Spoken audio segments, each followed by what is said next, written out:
कृष्ण गोविंद हरे मुरारे नाथ नारायण देव स्वामी सखा हमारे स्वामी सखा हमारे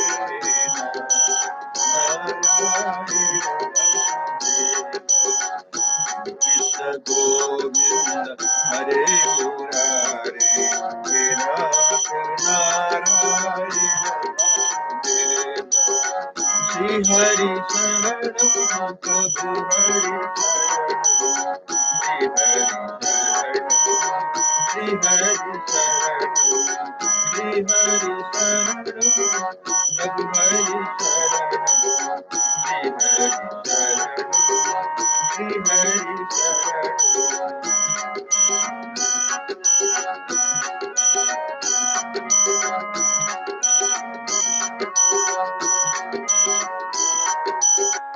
श्री हरि शरणं श्री हरि शरणं प्रभु हरि शरणं श्री हरि शरणं श्री हरि शरणं श्री हरि शरणं श्री हरि शरणं श्री हरि शरणं।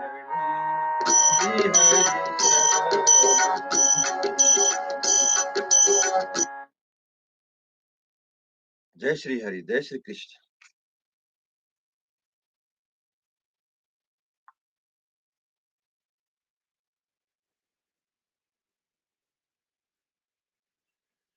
आज म श्री हरिवंश पुराणको 206 दिनमा छु।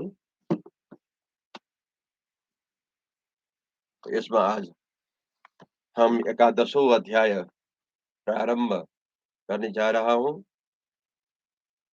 इसमें आज हम परमात्मा के द्वारा भूतों की सृष्टि तथा ब्रह्मा जी को प्रकट करने के लिए उनकी नाभि से एक महान पद्म का प्रादुर्भाव के विषय में हम आज श्रवण करेंगे। वैशंपायन जी कहते हैं, जन्मेजय ए वो हंस संज्ञक परमात्मा कुंभ योनि ब्रह्मर्षि वशिष्ठ होकर अपनी कुंभ जनित देह को अपने आत्मा समष्टि के अभिमानी चेतन से आच्छादित करके तपस्या करने लगे। उस समय उन अत्यंत शक्तिशाली विश्वरूप महात्मा ने भौतिक जगत तथा उनके उपादान भूत पंच महाभूतों की सृष्टि का विचार किया। आकाश रहित जल स्वरूप सूक्ष्म गुफा में जगत के लीन हो जाने पर वहां उस समय तपस्या से भावित अंतस्करण वाले वो परमेश्वर जब इस प्रकार चिंतन कर रहे थे, तब सलील राशि में स्थित हुए उन्होंने उस एकाणम में कुछ क्षोभ हलचल उत्पन्न कर दिया। तदंतर उनके मन में जो सृष्टि विषयक संकल्प की दूसरी तरंग उठी, उससे उस जल में सूक्ष्म छिद्र आकाश या अवकाश प्रकट हो गया। तदंतर जो संकल्प की पूर्ण तीसरी तरंग उठी, उससे उस आकाश में शब्द की गति हुई, अर्थात वो ईश्वर ही वहां शब्द रूप में गतिशील हुए। उनके इस प्रकार गतिशील होने में वायु का वेग ही कारण था। यदि कहे उस समय वहां वायु कहाँ थी, तो इसका उत्तर सुनो। वो ईश्वर वह छिद्र या अवकाश पाते ही अक्षोभ्य होकर भी स्वयं वायु रूप में प्रकट हो वहां बढ़ने लगे। तात्पर्य यह है कि आकाश के अनंतर उत्पन्न हुई वायु शब्द और गति की अभिव्यक्ति में कारण हुई। उस बढ़ती हुई प्रबल वायु से वो एकाणव का जल सब ओर से क्षुब्ध हो उठा। उसमें बहुत सी तरंगे उठकर परस्पर वेग से टकराती हुई उस महासागर को मथने लगी। उस क्षुब्ध महासागर का जल जब इस प्रकार मथा जाने लगा, तब उससे ज्वाला मालाओं में युक्त शक्तिशाली कृष्ण वर्मा अग्नि का प्रादुर्भाव हुआ। उस अग्नि के वहां फैली हुई अगाध जल राशि को सोख लिया। उस जल राशि के क्षीण हो जाने से वहां का स्थान खाली हो गया और आकाश निकल आया। अमृत रस के समान मधुर एवं पवित्र जल परमात्मा के तेज से प्रकट हुआ है। उस जल में जो छिद्र प्रकट हुआ, उससे आकाश का आविर्भाव हुआ और आकाश से वायु की उत्पत्ति हुई।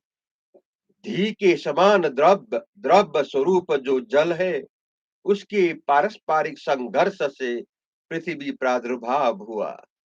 उस पृथ्वी या पार्थिव शरीर में जठरानल का प्राकट्य हुआ, जो परंपरा या जल से ही उत्पन्न है।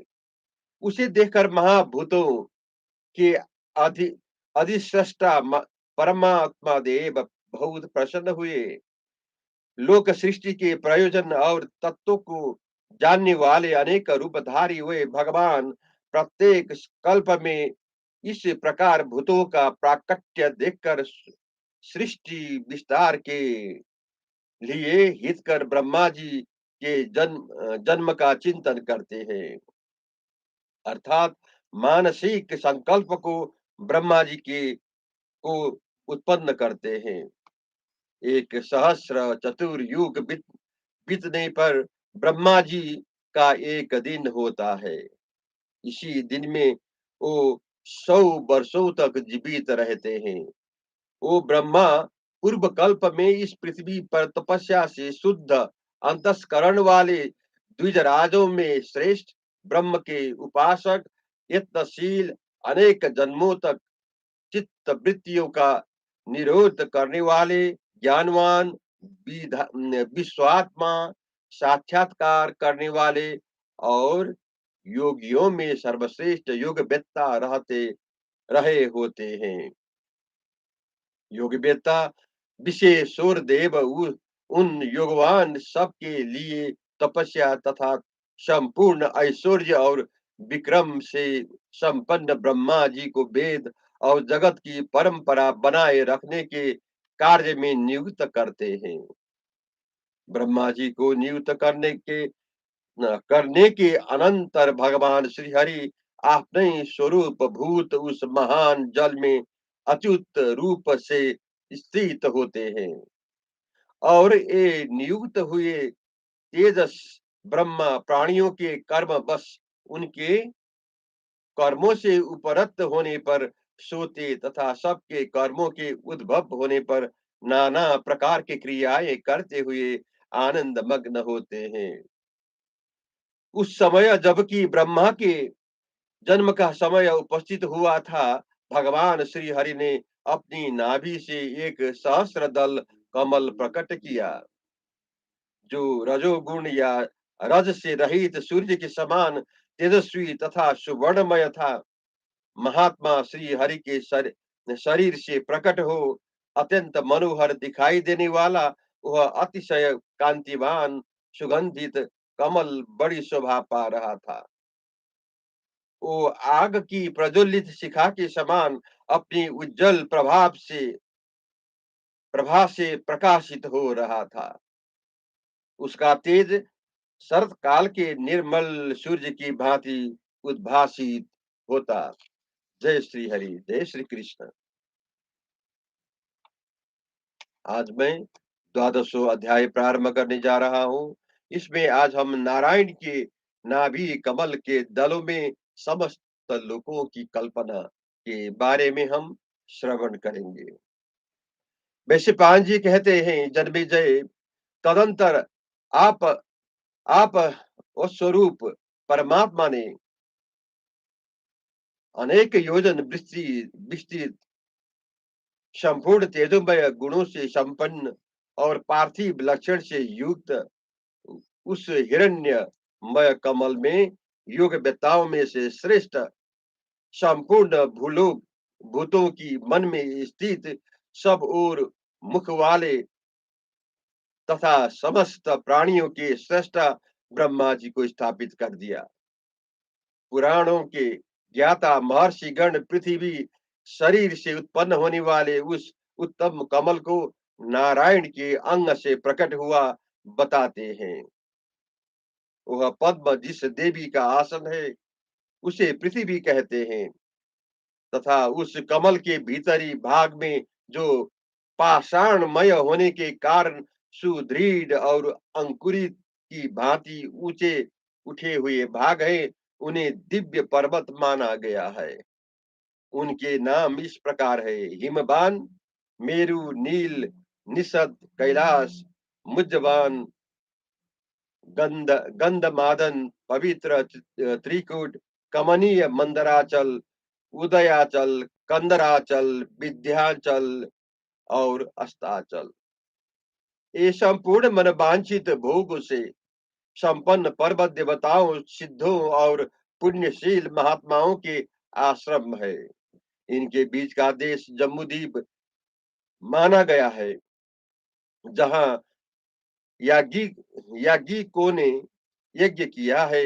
उसी प्रदेश को जम्बूद्वीप की संज्ञा व ख्याति प्राप्त हुई है। उस कमल के गर्भ से जो देवताओं के अमृत रस के समान जल झरता है, उस जल को बहाने वाले दिव्य सरिताएं मानो गई है। सैकड़ों दिव्य तीर्थ उनके अपांग है। उस पद्म के चारों ओर जो ये केसर है, वो ही भूमंडल के सारे धातु पर्वत है, जिनकी गणना असंभव है। नरेश्वर, उस कमल के जो बहुत से ऊपरी दल है, वो ही पर्वतों से भरे हुए दुर्गम म्लेच्छ देश कहे गए हैं। उक्त कमल के जो नीचे के पत्र है, वो पृथ्वी पृथक पृथक निवास के लिए चुन लिए गए हैं। उन्हीं के महामना दैत्यों का और सर्पों का वासस्थान पाताल कहा गया है। उन पद्म पत्रों के नीचे जो उदक नामक स्थान है, उसमें महापातक युक्त कर्म करने वाले मनुष्य डूबते हैं। उस कमल के अंत में चारों ओर जो कुश अर्थात जल है, वो ही एकाणव की अनंत जल राशि है। उसके चार भाग चारों दिशाओं में संचित है, जो जल के समुद्र कहा गए हैं। नारायण ऋषि की नाभि से यह महान पद्म का प्राकट्य हुआ है, इसीलिए उसके इस प्रादुर्भाव को पुष्प पुष्कर संभव पुष्कर प्रादुर्भाव नाम से कहा गया है। इसी कारण से उस पद्म को जानने वाले पुरातन महर्षियों ने, जो यज्ञ परायण तथा वेदार्थ के ज्ञाता है, यज्ञ में कमल के आकार का कुंड निर्माण किया है। इस प्रकार भगवान ने उन कमल में ही विश्व की व्यवहारिक सृष्टि की है। पर्वतों, नदियों तथा विभिन्न देशों की भी रचना की है। अप्रतिम, प्रभावशाली, सर्वव्यापी, प्रभापुंज, ऐश्वर्य संपन्न महामना स्वयंभू भगवान नारायण ने उस महाणव के भीतर शयन करते समय स्वयं ही उस जगन्मय पद्म निधि की सृष्टि की थी। जय श्री कृष्ण, जय श्री हरि।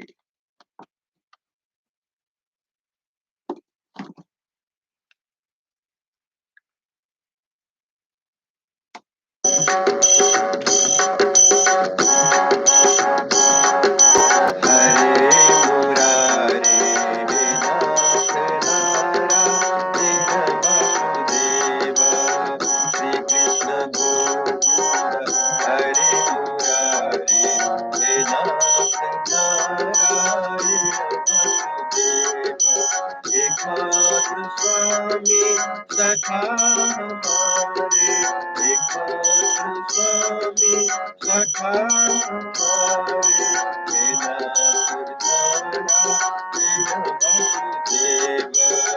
श्री हरि शरणम प्रभु हरि शरणम, श्री हरि शरणम, श्री हरि शरणम, श्री हरि शरणम प्रभु हरि शरणम, श्री हरि शरणम, श्री हरि शरणम।